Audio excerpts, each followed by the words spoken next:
व्यक्ति चाहता है कि मेरे जीवन में सब प्रकार के सुख हो, पर यह सोच सिर्फ सोच तक ही रह जाती है, उसको फलीभूत नहीं कर पाते। तो ये कैसे उस दिशा में आप सफलता प्राप्त करो, ये जरूरी है।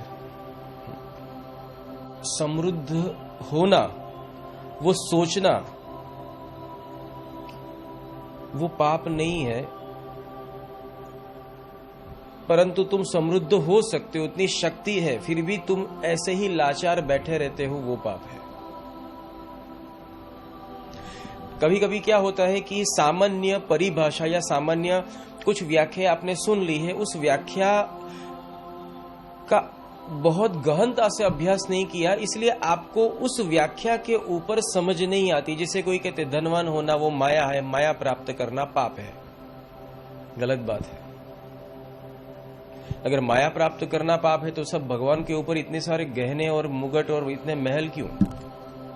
ये क्यों नहीं सोचा आपने? अभी भी समझाता हूं, माया प्राप्त करना पाप नहीं है, उसके पीछे आसक्त होना पाप है। माया प्राप्त करना पाप नहीं है, माया का दुरुपयोग करना पाप है।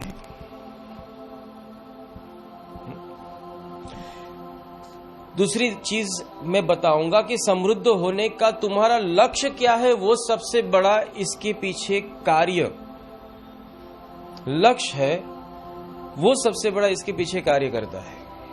कि तुम अगर समृद्ध होना चाहते हो, अगर तुमको पूछा जाए कि आप समृद्ध क्यों होना चाहते हैं, तो आपके पास जवाब क्या रहेगा, उसके ऊपर निर्भर करता है।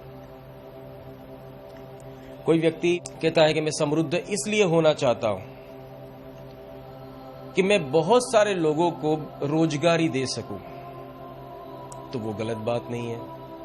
मैं समृद्ध इसलिए होना चाहता हूं क्योंकि मैं उस समृद्ध और समृद्धता एवं धन से मैं जरूरतमंदों की सेवा कर सकूं। मैं समृद्ध इसलिए होना चाहता हूं कि जिस जगत में जिसने खुशियां नहीं देखी है, उस तक कुछ खुशियां पहुंचाने का प्रयास करूं।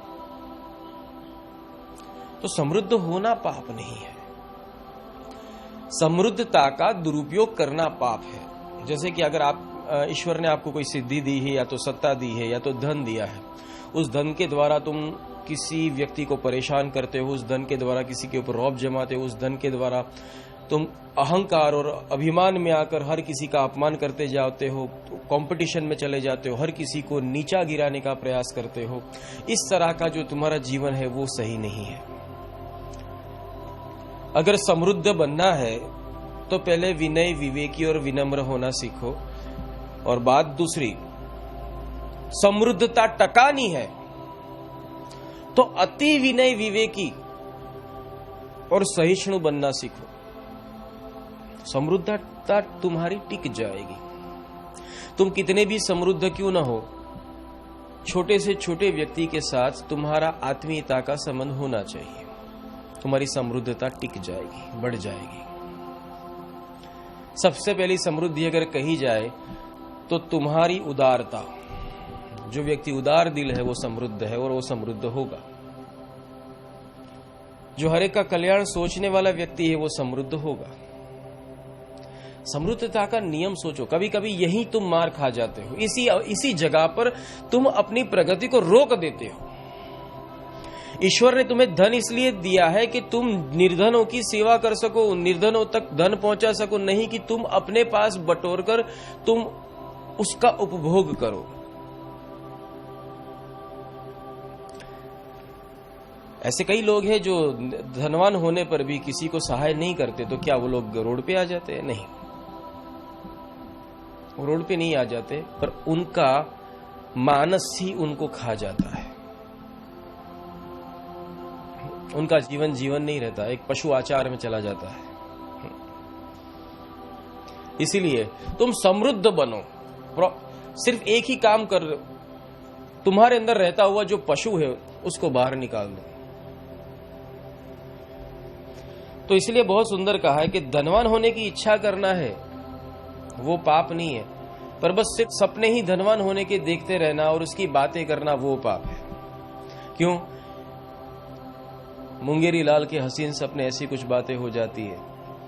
तुम्हारे पास खर्च करने के लिए पैसे नहीं है, तुम्हारे पास अभी बाइक है, बाइक में 2 लीटर पेट्रोल डलवाने का तुम्हारे पास पैसा नहीं है, और तुम उसी अवस्था में तुम कहते हो बस मेरे पास 2-3 ऑडी आ जाए तो क्या कहना।